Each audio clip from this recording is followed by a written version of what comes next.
Hello, my friends, and welcome back. How many warnings a normal person needs to get the memo, to get it, to understand, and to try to use a different tactic or at least engage the party who makes or who issues the warning? How many to figure out what's going on? How many warnings? Um, it's just an article that I came over, and it's from the Russians, warning the Western countries, mainly United States and Great Britain, because they are the main actors here. And these guys, which I don't know how to put it, are on my side, seem to be immature.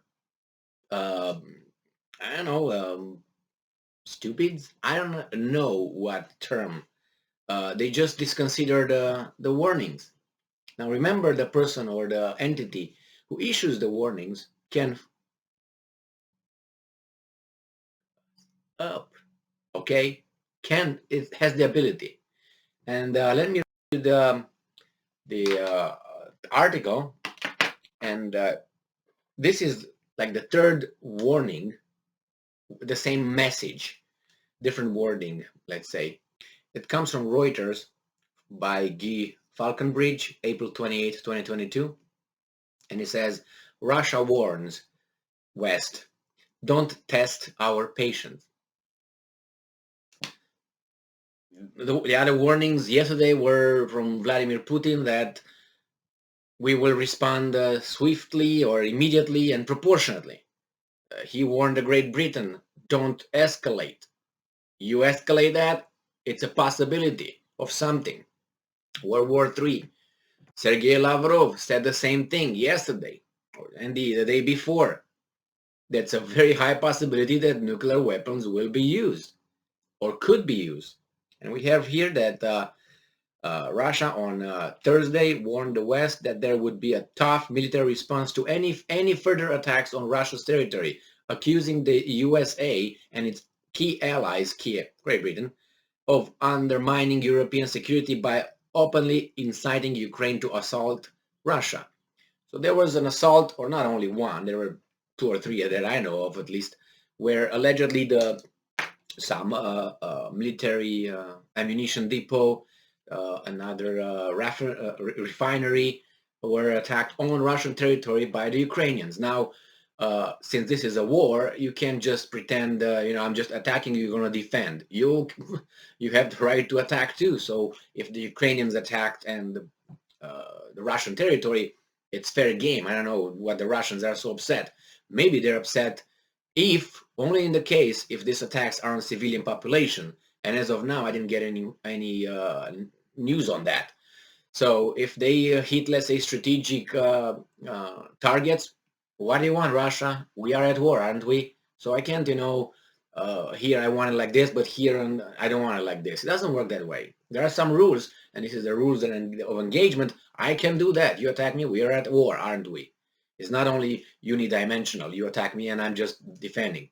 Now, if the Russians, would say, okay, based on this, which they said, we will attack, control centers where, allegedly foreign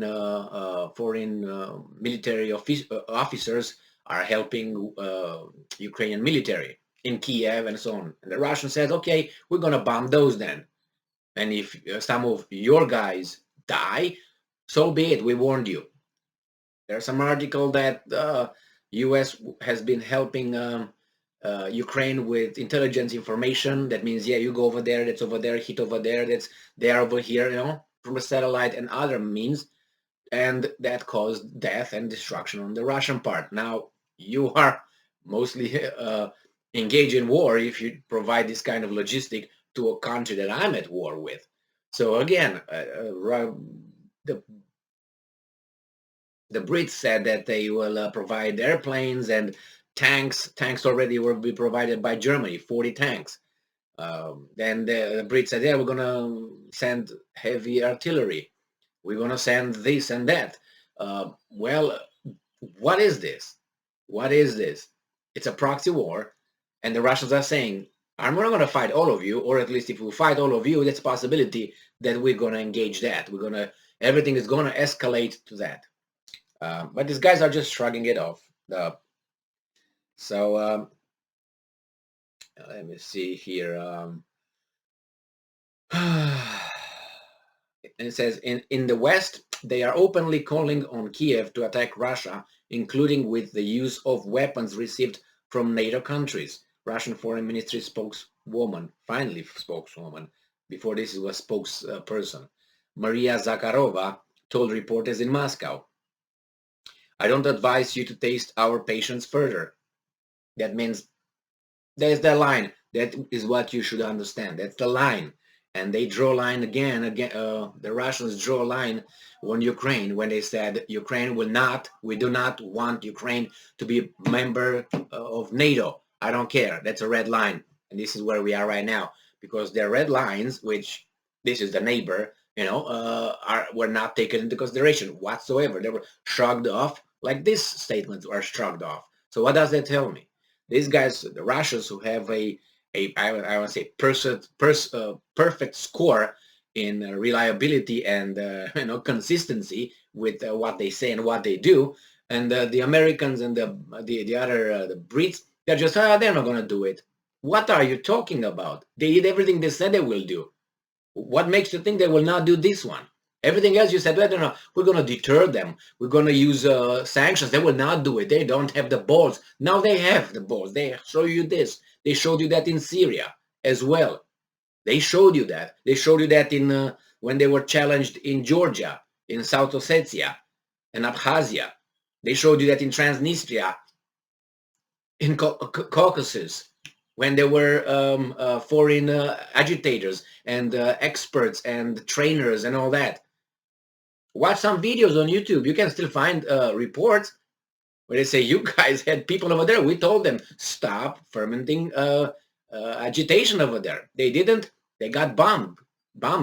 And now again, with Ukraine. And they say, oh, we should not take care of it. We should not take seriously what the Russians say. Based on what? Because they are funny looking or something? Or what? Or Lavrov is a heavy smoker? What's going on here? Give me some logical European Western civilization logic here. Give me some. Okay? And they don't. They just speak in generalities. They're clowns. They are just like this. They're scared. No. God damn it. Just give me the... and then we have here that... in itself, the tendency to pump weapons, including heavy weapons, to Ukraine and other countries are actions that threaten the security of the continent and provoke instability, Kremlin spokesman Dmitry Peskov told reporters. Well, the Westerns are providing more and more weapons and support, and they call this de-escalation of the conflict. It's like war is peace, peace is war. That's the same thing. But whatever the Russians are responding to this escalation from the West, it's called escalating. This is double speak here, or whatever you want to call it. It says Sergei Narishkin, the chief of Russian Foreign Intelligence Service, SVR, accused the United States and Poland of plotting to gain a sphere of influence in Ukraine, the strongest, excuse me, signal from Moscow that the war could end with forced partition of Ukraine between the West and Russia. Well, it says here, Kiev and West capitals should take the statement from the Ministry of Defense seriously that further inciting of Ukraine to strike Russian territory will definitely lead to a tough response from Russia. What is tough response? So let's see.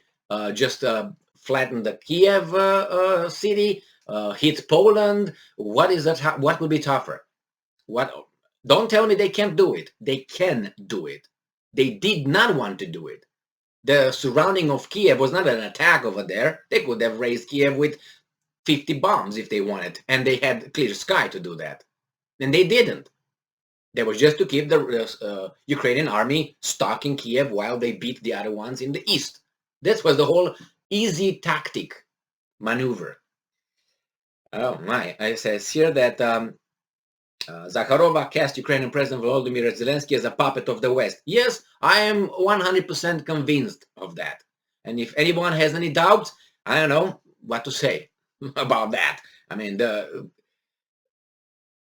if you want evidence, just watch like 20 videos that I posted with articles that could help you guys. And I know my subscribers and the people who watch my channel repeatedly and consistently, I thank you, and I know that you will not think that Zelensky is an independent actor here. And if you think that, that's fine with me. Thank you for watching, and thank you for trying to see a different perspective on things. And Zakharova said, you are being used to Zelensky. Well, you can discuss with that. Now, the U.S. security assistance since the invasion amounts to about $3.7 billion from my money, or from the bank's money, or from their Federal Reserve money, because we don't have the money. We do not. We, the United States, you know what I mean. It's just to do what? To have a better life that I don't have because of that. But I'm supposed to do what? I like Ukrainians. I like Russians. I'm convinced these things could have been prevented if the Minsk agreements would have been implemented, or at least would have narrowed or lowered the possibility of getting where we are right now. That's my assessment of what's in the Minsk protocol or Minsk agreements. And that could have helped. Signed by countries, became international law. Who didn't abide by it? Who didn't implement it? Ukraine. Anyway, I advise my leaders, my handlers. They are my handlers, not my leaders. They are deciding my life without asking me. And it's very important what's going on here, because they think they know better. I don't think they do. I just watch them. I listen to them, what they say freely, not with teleprompter. Even the teleprompters are as they are. And I realized they are not geniuses a long time ago. A long time. They're not geniuses at all. They're not even, some of them, most of them, they're not even high IQ or knowledge. Just remember, I'm going to give you the straightest example. Kushner, Jared Kushner, former President Donald Trump's son-in-law. He was appointed as a senior advisor in the Middle East affairs in the White House to deal with those guys over there. He has no, how should I put it, no credentials. Not only credentials. I listened to the guy talk.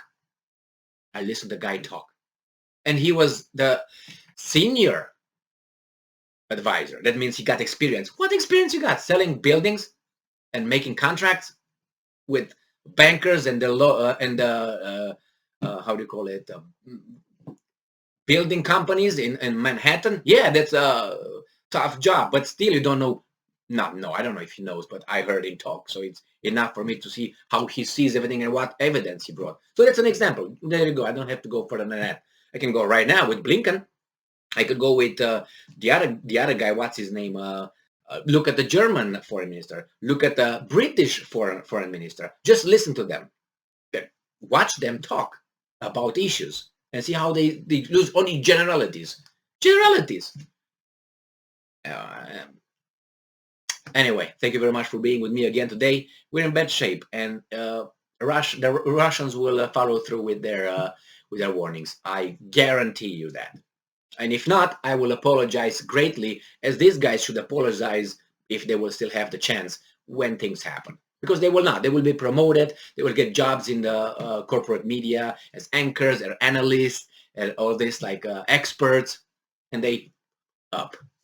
And they will. I guarantee you that. I guarantee you. You can't. If you don't believe me, it's your right, but you'll see. Thank you very much for being with me again today. Stay strong, stay smart, look for the truth, and be just.